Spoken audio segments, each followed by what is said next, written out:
Democrats.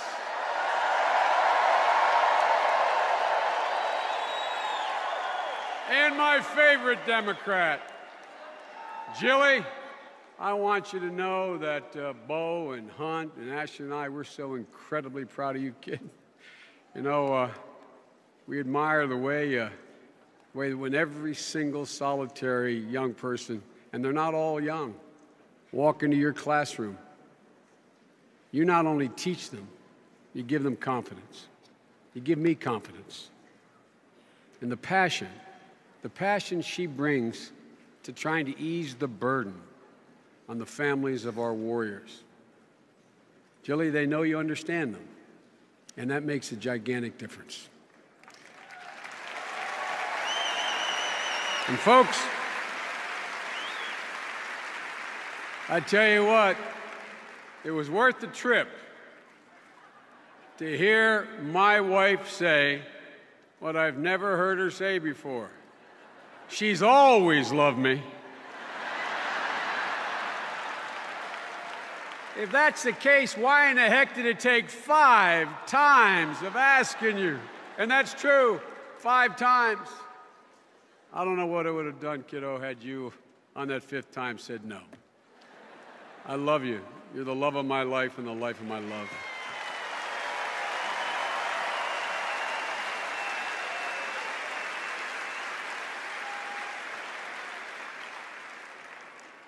We've got 3 incredible kids.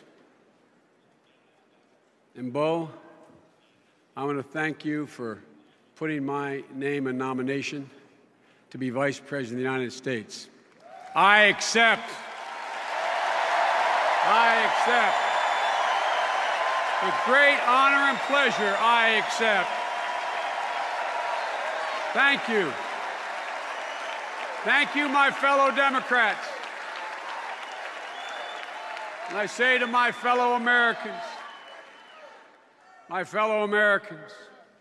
4 years ago, a battered nation turned away from the failed policies of the past and turned to a leader who they knew would lift our nation out of the crisis. A journey we haven't finished yet. We know we still have more to do. But today, I say to my fellow citizens, in the face of the deepest economic crisis in our lifetime, this generation of Americans has proven itself as worthy as any generation before us. For we possess that same grit, that same determination, that same courage that has always defined what it means to be an American, has always defined all of you. Together, we're on a mission. We're on a mission to move this nation forward from doubt and downturn to promise and prosperity. A mission I guarantee you we will complete. A mission we will complete. Folks, tonight what I really want to do is tell you about my friend Barack Obama. No one could tell it as well or as eloquently as Michelle, as you did last night, Michelle, on Monday night. But I know him, to state the obvious, from a different perspective. I know him. And I want to show you. I want to show you the character of a leader who had what it took when the American people literally stood on the brink of a new depression. A leader who has what it takes to lead us over the next 4 years to a future as great as our people. I want to take you inside the White House to see the president as I see him every day. Because I don't see him in sound bites. I walk 30 paces down the hall into the Oval Office, and I see him, I watch him in action. 4 years ago, the middle class was already losing ground. And then the bottom fell out. The financial crisis hit like a sledgehammer on all the people I grew up with. You remember the headlines. You saw some of them in the previews. Highlight: highest job losses in 60 years. Headlines: economy on the brink. Markets plummet worldwide. From the very moment President Obama sat behind the desk resolute in the Oval Office, he knew he had not only to restore the confidence of a nation, but he had to restore the confidence of the whole world. And he also knew that one false move could bring a run on the banks or a credit collapse to put another several million people out of work. America and the world needed a strong president with a steady hand and with the judgment and vision to see us through. Day after day, night after night, I sat beside him as he made one gutsy decision after the other to stop the slide and reverse it. I watched him. I watched him stand up. I watched him stand up to intense pressure and stare down enormous challenges, the consequences of which were awesome. But most of all, I got to see firsthand what drove this man: his profound concern for the average American. He knew that no matter how tough the decisions he had to make were in that Oval Office, he knew that families all over America, sitting at their kitchen tables, were literally making decisions for their family that were equally as consequential. You know, Barack and I, we've been through a lot together in these 4 years, and we learned about one another, a lot about one another. And one of the things I learned about Barack is the enormity of his heart, and I think he learned about me the depth of my loyalty to him.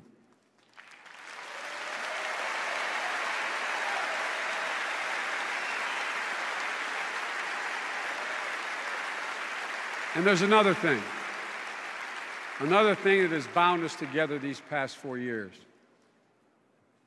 We had a pretty good idea what all those families, all you Americans in trouble, were going through, in part because our own families had gone through similar struggles.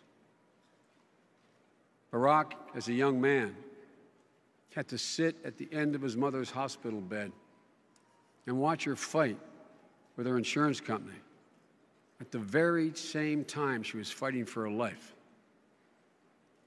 When I was a young kid in 3rd grade, I remember my dad coming up the stairs in my grandpa's house where we were living, sitting at the end of my bed and saying, "Joey, I'm going to have to leave for a while. Go down to Wilmington, Delaware with Uncle Frank. They're good jobs down there, honey. And in a little while, I'll be able to send for you and Mom and Jimmy and Val, and everything's going to be fine." For the rest of our lives, my sister and my brothers, for the rest of our life, my dad never failed to remind us that a job is about a lot more than a paycheck. It's about your dignity. It's about respect. It's about your place in the community. It's about being able to look your child in the eye and say, "Honey, it's going to be okay," and mean it and know it's true.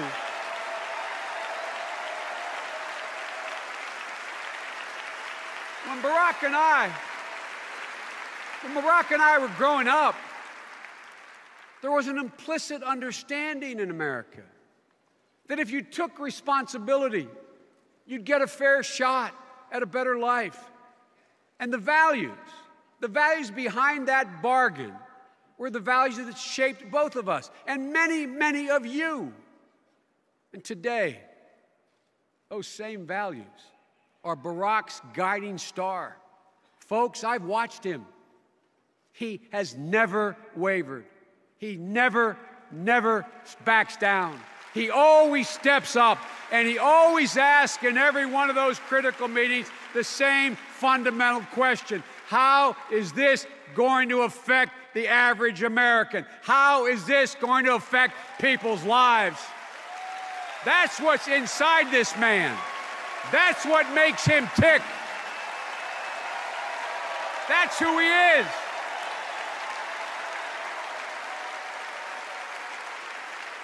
And folks, because of the decisions he has made and the incredible strength of the American people, America has turned the corner. The worst job loss since the Great Depression. We've since created 4.5 million private sector jobs in the past 29 months. Look, folks, President Obama and Governor Romney, they're both loving husbands. They're both devoted fathers. But let's be straight. They bring a vastly different vision and a vastly different value set to the job. And tonight, although you've heard people talk about it, I want to talk about two things from a slightly different perspective, from my perspective. I'd like to focus on two crises and show you the character of the leadership that each man will bring to this job. Because as I said, I've had a ringside seat. The first of these, a lot's been talked about, and God loved Jennifer Granholm. Wasn't she great? Wasn't she great? I love Jennifer.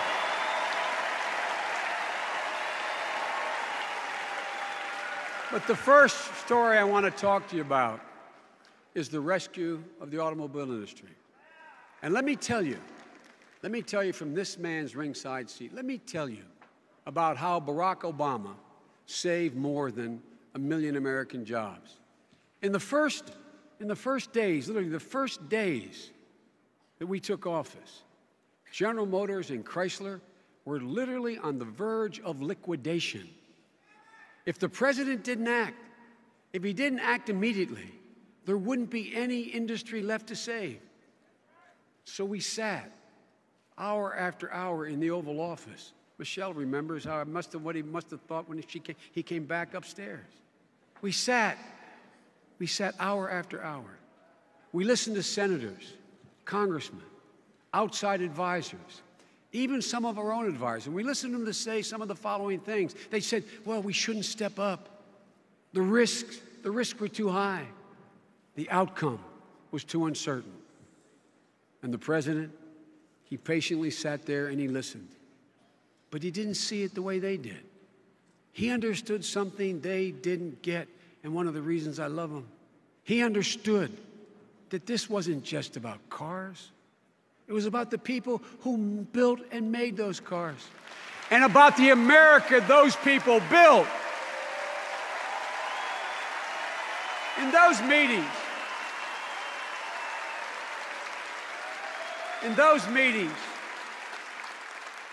meetings, I often thought about my dad. My dad was an automobile man. He would have been one of those guys all the way down the line, not on the factory floor, not along the supply chain, but one of those guys who were selling American cars to American people.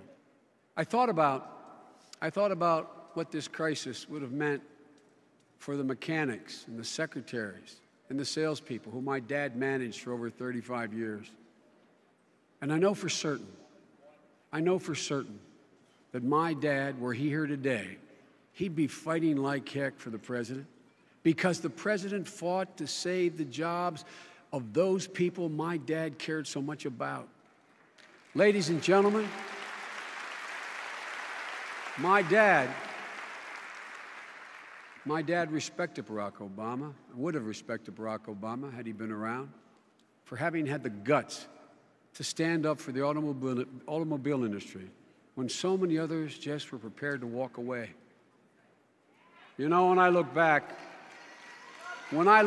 now, when I look back on the president's decision, I think of another son of another automobile man, Mitt Romney. Mitt Romney grew up in Detroit.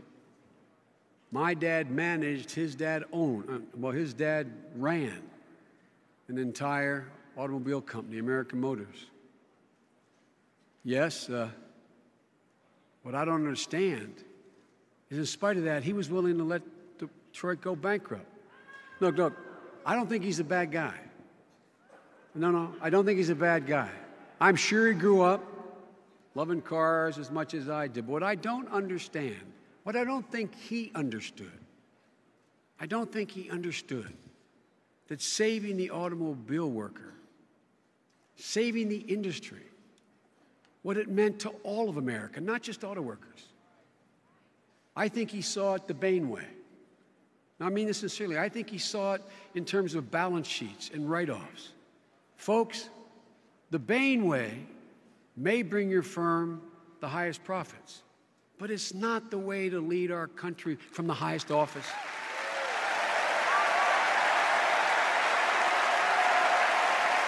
When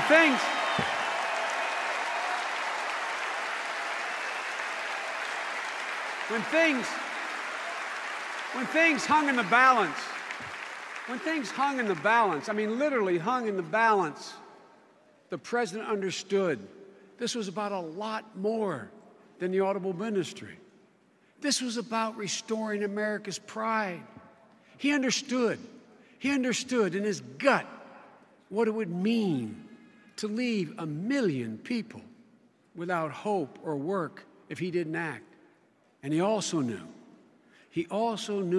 intuitively understood the message it would have sent around the world if the United States gave up on an industry that helped put America on the map in the first place.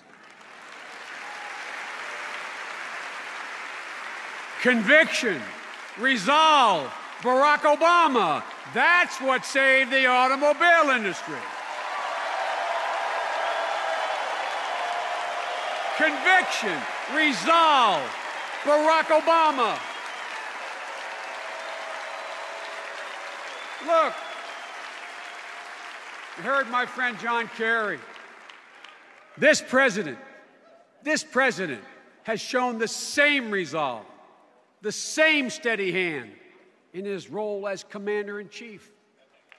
Look, which brings me to the next illustration I want to tell you about, the next crisis he had to face. In 2008, before he was president, Barack Obama made a promise to the American people.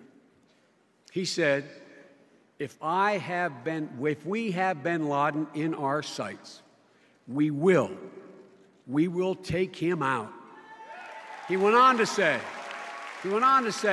that has to be our biggest national security priority. Look, Barack understood that the search for bin Laden was about a lot more than taking a monstrous leader off the battlefield. It was about so much more than that. It was about righting an unspeakable wrong. It was about healing an unbearable wound, a nearly unbearable wound in America's heart. And he also knew the message we had to send around the world. If you attack innocent Americans, we will follow you to the end of the earth.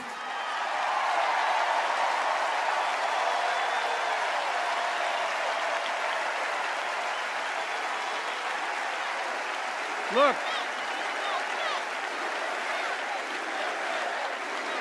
most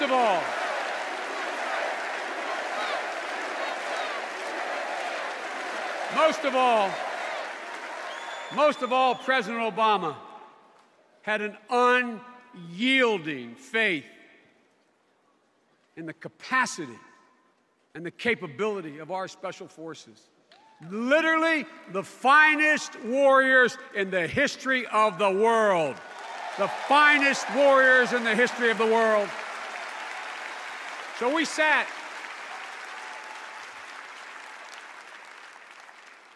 We sat originally, only 5 of us.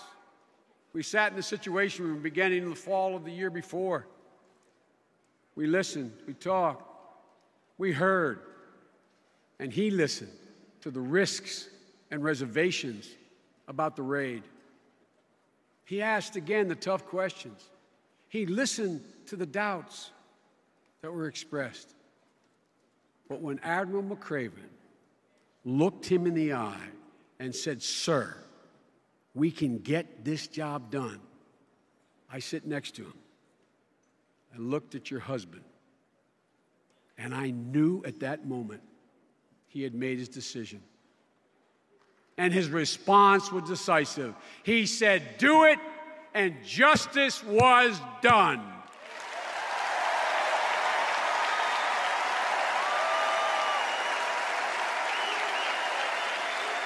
Folks,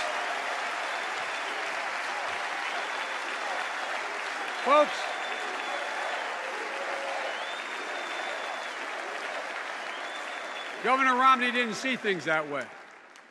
When he was asked about bin Laden in 2007, here's what he said. He said, "It's not worth moving heaven and earth and spending billions of dollars just to catch one person." But he was wrong. He was wrong.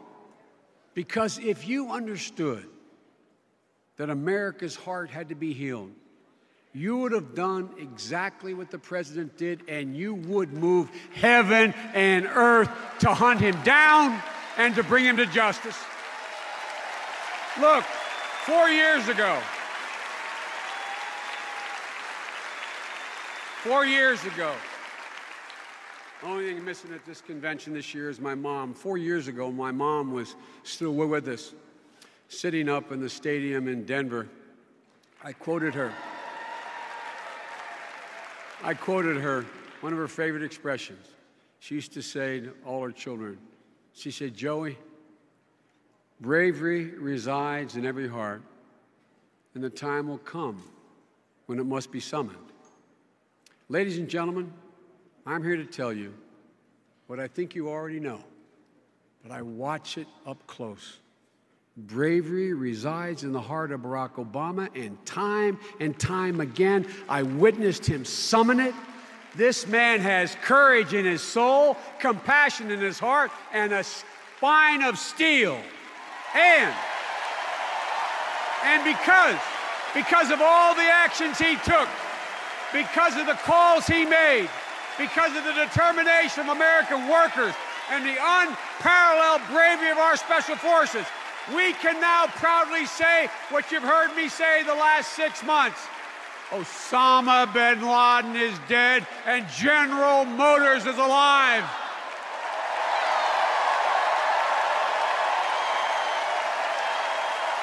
That's right. One man. Folks,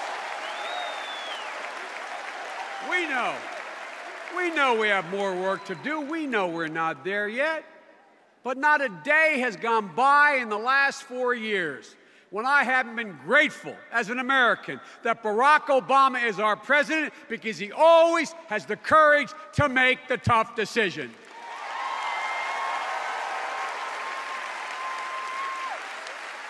Speaking of tough decisions, speaking of tough calls, last week we heard at the Republican convention, we heard our opponents, we heard them pledge that they too had the courage to make the tough calls. That's what they said. But folks, in case you didn't notice, I say to my fellow Americans, in case you didn't notice, they didn't have the courage to tell you what calls they'd make. They never mentioned any of that.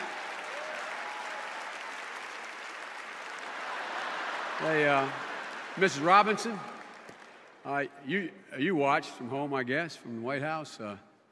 You heard them talk so much about how they cared so much about Medicare, how much they wanted to preserve it. That's what they told you. But let's look at what they didn't tell you. What they didn't tell you is that the plan they have already put down on paper would immediately cut benefits from more than 30 million seniors already on Medicare. What they didn't tell you is the plan they're proposing would cause Medicare to go bankrupt by 2016. And what they really didn't tell you is if you want to know, they're not for preserving Medicare at all. They're for a new plan. It's called voucher care. Look, folks, that's not courage. That's not even truthful. That's not even truthful. In Tampa, they talk with great urgency about the nation's debt and the need to act now. But not once, not one single time did they tell you that they rejected every plan put forward by us, by the bipartisan Simpson-Bowles Commission they referenced, or by any other respected group to reduce the national debt. They were not for any of them. Why? Because they're not prepared to do anything about the debt if it contained even $1, I'm not exaggerating, even $1 or 1 cent in new taxes for millionaires. Folks, that's not courage, and that's not fair. Look.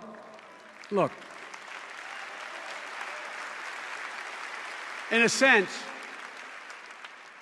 this can be reduced to a single notion.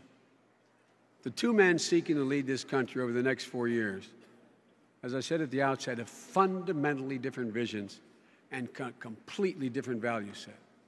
Governor Romney believes in this global economy, it doesn't matter much where American companies invest and put their money or where they create jobs. As a matter of fact, in his budget proposal, in his tax proposal, he calls for a new tax. It's called a territorial tax, which the experts have looked at, and they acknowledge it will create 800,000 new jobs, all of them overseas, all of them. And what I found fascinating, the most fascinating thing I found last week was when Governor Romney said that as president, he would take a jobs tour. Well, with his support for outsourcing, it's going to have to be a foreign trip. It will. Look, President Obama knows that creating jobs in America, keeping jobs in America, bringing jobs back to America is what the president's job was all about. That's what presidents do, or at least supposed to do. Folks, Governor Romney believes it's okay to raise taxes on middle classes by $2,000 in order to pay for literally another $1 trillion tax cut for the very wealthy. President Obama knows that there's nothing decent or fair about asking people with more to do less and with less to do more. Governor Romney believes that kids like our dreamers, those immigrant children who were brought to America's shores through no fault of their own, he thinks they're a drag on the American economy. President Obama believes that even though those dreamers, those kids, didn't choose to come here, they have chosen to do right by America, and it's time for us to do right by them. Governor Romney.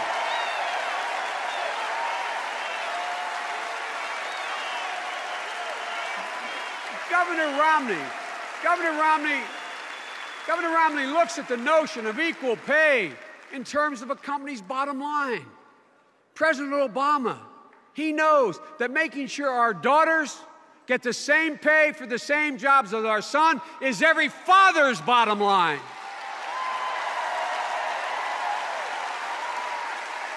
Look,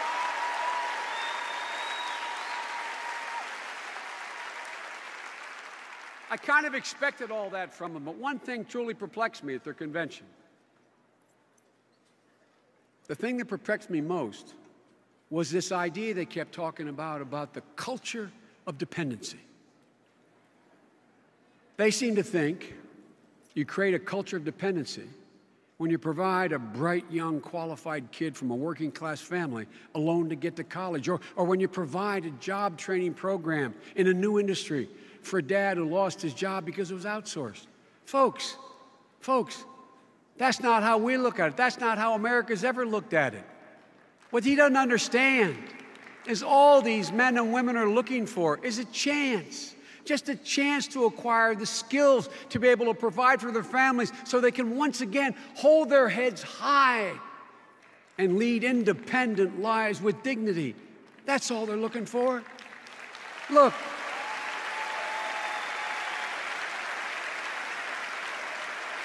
And it literally amazes me they don't understand that. You know, I told you at the outset, the choice is stark. Two different visions, two different value sets. But at its core, the difference is able to reduce to be a fundamental difference. You see, we, most Americans, have incredible faith in the decency and hard work of the American people. And we know what has made this country. It's the American people. As I mentioned at the outset, 4 years ago, we were hit hard. You saw your retirement accounts drained, the equity in your homes vanished, jobs lost around the line. But what did you do as Americans? What you've always done. You didn't lose faith. You fought back. You didn't give up. You got up. You're the ones. The American people, you're the ones. You're the reason why we are still better positioned than any country in the world to lead the 21st century.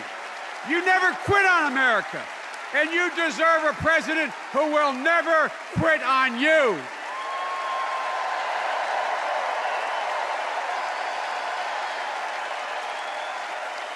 And folks, there's one more thing. One more thing our Republican opponents are just dead wrong about. America is not in decline. America is not in decline. I've got news for Governor Romney and Congressman Ryan.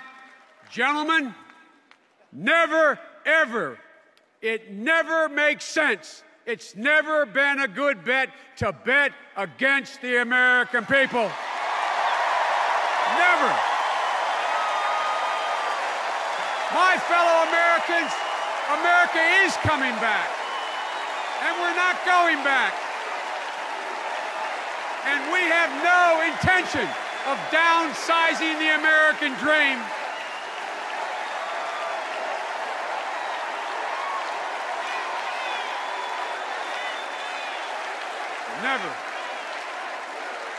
Never a good bet. Ladies and gentlemen, in a moment, we're going to hear from a man whose whole life is a testament to the power of that dream, and whose presidency is the best hope to secure that dream for our children. For you see, we see a future. We really, honest to God, do. We see a future where everyone, rich and poor, does their part and has a part. A future where we depend more on clean energy from home and less on oil from abroad. A future where we're #1 in the world again in college graduation. A future where we promote the private sector, not the privileged sector. And a future where women once again control their own choices, their destiny, and their own health care.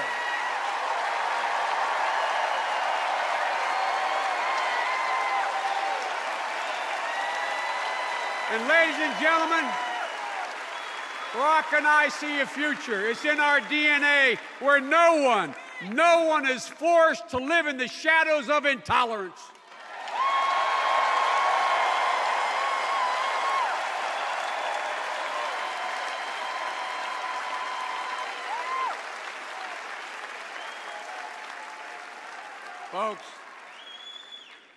We see a future where America leads not only by the power of the example of our power, but by the power of our example, where we bring our troops home from Afghanistan just as we proudly did from Iraq. A future where we fulfill the only truly sacred obligation we have as a nation. The only truly sacred obligation we have is to prepare those who we send to war and care for them when they come home from war. And tonight,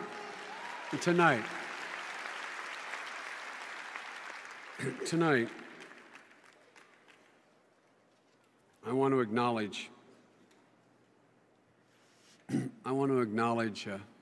as we should every night, the incredible debt we owe to the families of those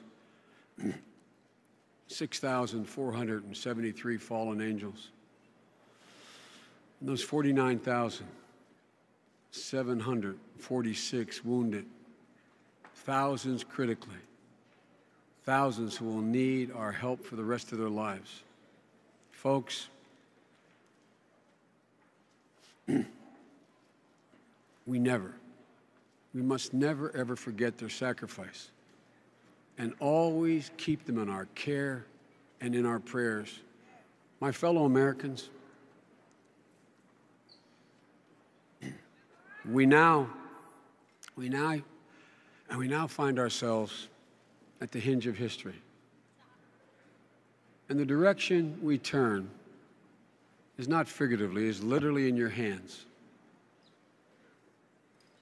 It has been a truly great honor to serve you and to serve with Barack, who has always stood up with you for the past 4 years.